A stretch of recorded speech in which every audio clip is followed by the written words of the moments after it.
You're listening to Historical Perspectives with Mr. Mault. Learn about life by looking at our history.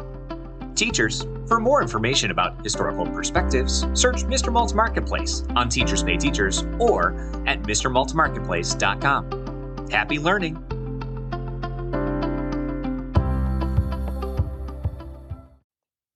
Constitution Grove. "Today's the day, Scout," Papa said as he woke her before dawn. She pulled the covers over her head and turned away. "Come on, we've been talking about this for months. That's why the trees are here, baby girl." "I am not a baby." The words came out muffled under the comforter over her face. 35 trees, Papa.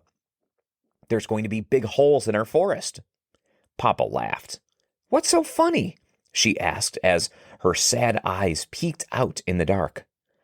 "Well, it's not our forest. We can say it's Mother Nature's, or we can say it's the ship's." "Well, it seems like the ship's to me, since they're cutting them down to fix an old, stupid ship." Papa didn't like the word stupid, nor did he like Scout's attitude about her history. "Now you listen, Scout. The USS Constitution was built with those—" Scout sat up and interrupted him with pride. 200-year-old great white oaks in 1797. "That's right," Papa smiled. "And your great-great-grandfather probably tended the 35 that they are taking down today." "I know, Papa. I just love these trees," Scout said sadly as she pulled on her boots. "So do I, Scout. So do I." Grandpa hugged her, and they headed for the door. "Today, we're just watching and taking photos, remember?" "Right. I'm getting social studies extra credit. Thanks for talking them into letting me skip school today." "I told your teacher that the USS Constitution is the oldest naval warship. She knew about its use in the War of 1812. Have you studied that yet?" "I explained that the ship is repaired with our very old white oak trees wood." "She did not know that part," Grandpa said proudly. "Our very old trees, Grandpa," Scout teased. "You mean the ship's trees?"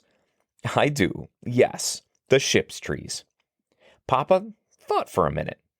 "They do feel like ours, though, don't they? I mean, no one owns a tree, but we've cared for them for generations. So I guess I'm a little sad today, too." "You know what next week is?" Scout asked, wanting to cheer him up. "Do you? Do you?" They were now far from the cabin and into the trees. The sounds of the tractors were getting louder than the birds. "Why, yes, I do, baby girl." Papa tapped a small trunk of a young tree. "Arbor Day." "Yes," Scout answered, "and my teacher was wondering if my class could take a field trip here and plant some trees. What do you think?" "Well, she would need to ask the naval foresters. I don't think we have time, but maybe next year?" Just then, a forester approached. She introduced herself and shook Papa's hand like he was the President of the United States.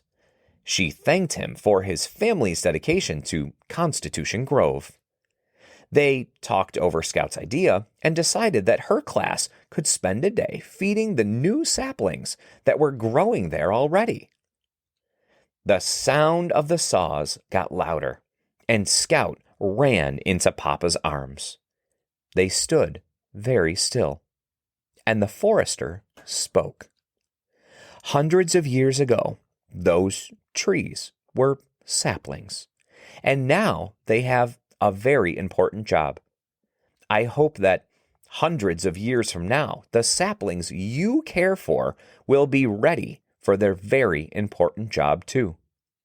Then the forester handed Scout a souvenir. It was a beautiful hand-carved wooden acorn. "Wow," Scout rubbed its smooth surface. "Thank you. Did you make this?" The sound of a tree falling echoed in the distance. I did, yes, the forester answered. Maybe your classmates would each like one too. Come on. She motioned for Scout and Papa to follow her. She had a bag of them in her Jeep. Scout and Grandpa counted out exactly 28 for every student in her class, and then one for her teacher. It turned out that a lot of joy was planted that day after all. Thanks for listening to this Historical in Perspective. If you enjoyed this episode, be sure to subscribe. Also, search for Historical Perspectives on Teachers Pay Teachers to learn more about other topics, such as the Golden Gate Bridge, Henry Ford, schools in the early 1900s, and so much more. Happy learning!